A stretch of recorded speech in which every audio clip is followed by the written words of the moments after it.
Bismillahirrahmanirrahim. Assalamualaikum warahmatullahi wabarakatuh. Kembali lagi di channel Panji Khilafah. Kali ini kita akan mengulas sebuah kisah tentang seorang yang bernama Abul Hasan dan seorang wanita yang berhati tabah. Sebelum itu, tolong bantu channel ini dengan menekan tombol like, komen, serta bagikan kiranya bermanfaat.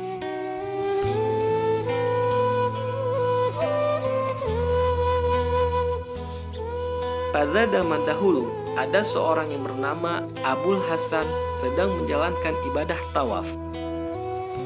Abul Hasan sempat melihat di antara orang yang sedang tawaf terdapat seorang wanita yang wajahnya bersinar terang mengagumkan.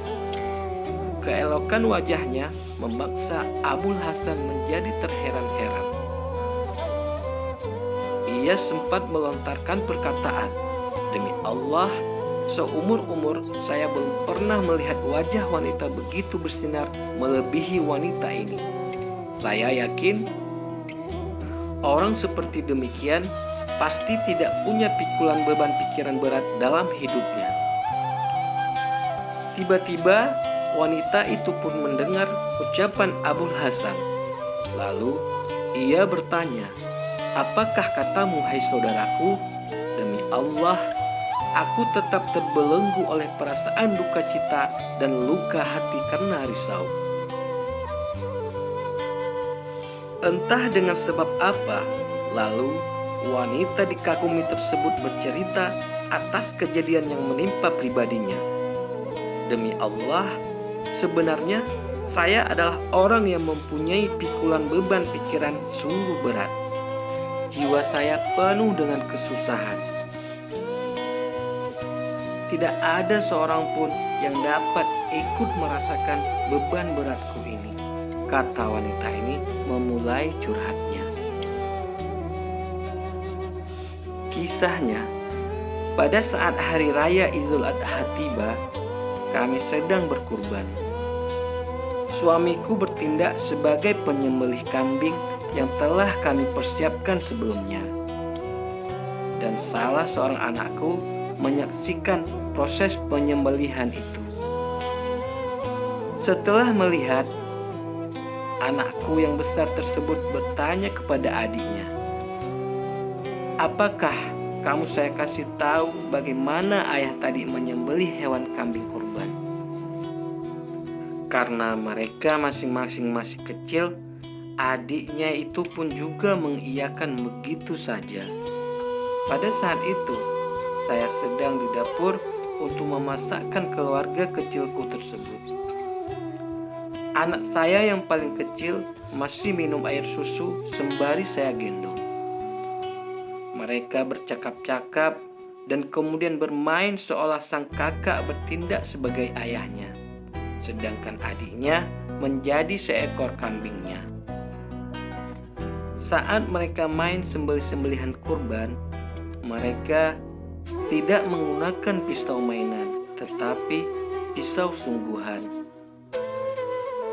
Dan pada akhirnya, anakku yang besar bermain menyembelih kambing yang digantikan adiknya dengan pisau sungguhan.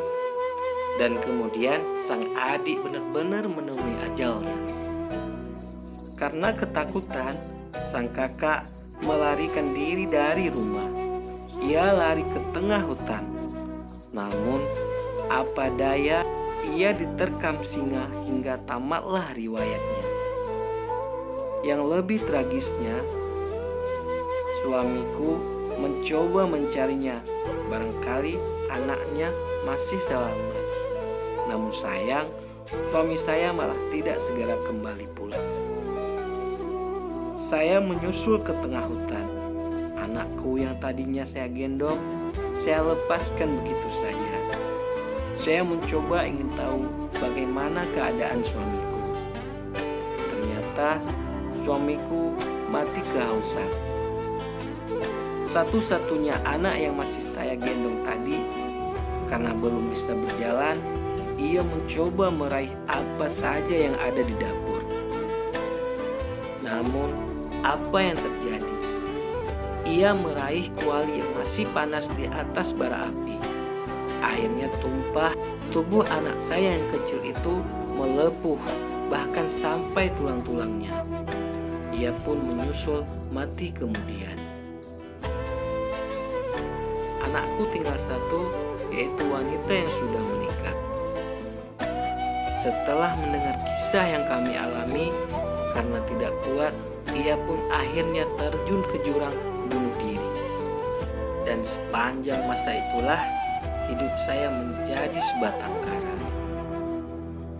Mendengar kisah demikian, Abul Hasan kemudian bertanya kepada wanita tersebut, "Lalu, bagaimana cara kesabaranmu menghadapi masalah yang kamu hadapi?"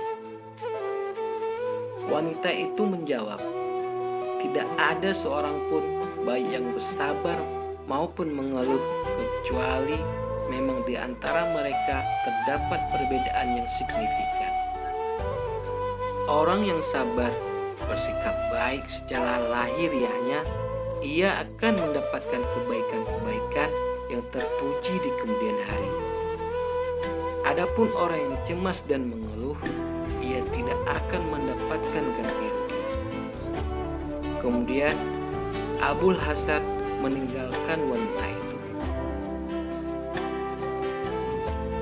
Wanita itu menutup perkataannya dengan kalimat, "Saya bersabar, sebab sabar adalah ratapan terbaik. Aku bersabar terhadap satu hal. Jika engkau merasakan sebagian saja, akan membuahkan derayan air mata sampai engkau mampu mengusapnya." Demikianlah cerita di atas.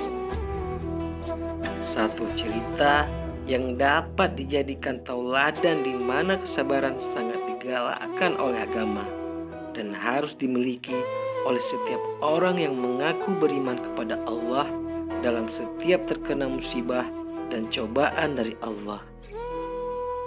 Semoga kita dijadikan sebagai hamba yang sabar dalam menghadapi segala musibah. Wallahu a'lam bishawab.